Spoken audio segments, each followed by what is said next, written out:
Qasas, one of my favorite ayat of the surah, talking about the mother of Musa alayhi salam. I picked this ayah because it actually is very close to my heart for many reasons, and most important of which is all human beings will suffer emotionally traumatizing experiences.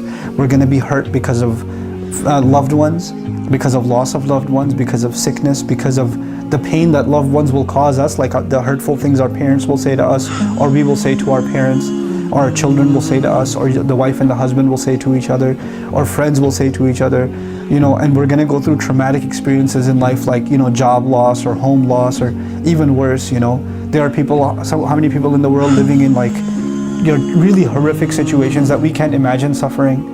Children going through things that I can't imagine my children even close to suffering from, right? And that's a reality that so many people face. And this particular ayah, to me, is an ayah of great hope, because when people get scarred, people get emotionally damaged, then they feel like they're never going to be able to recover and move on with life again.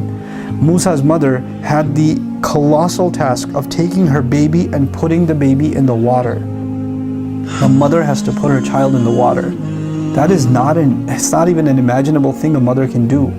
But she has two options: watch her child be slaughtered by soldiers before her eyes, or take this child and put him in a basket which hasn't been tested for waterproof navigation by any means, and throw him into the river. Alqihi fil yam, throw him. And Allah says, when she threw him into the water, when she threw the baby into the river, by Allah's inspiration, because she couldn't have gotten herself to do it emotionally, Allah empowered her to be able to do that.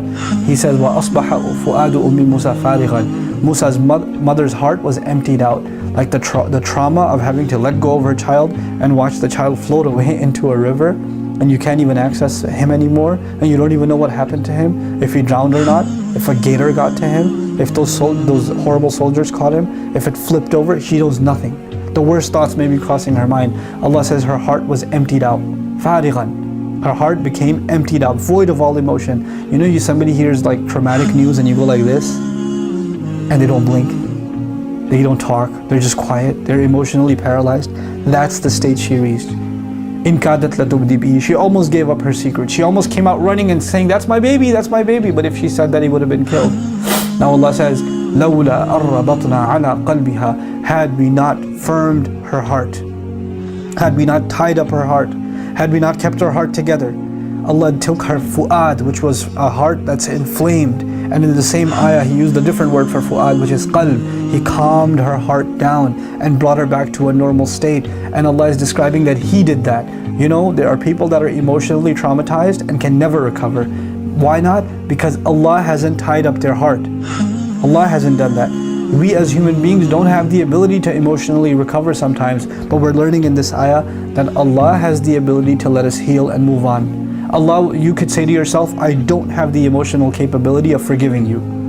But Allah says, I'll tie your heart and I'll give you that ability.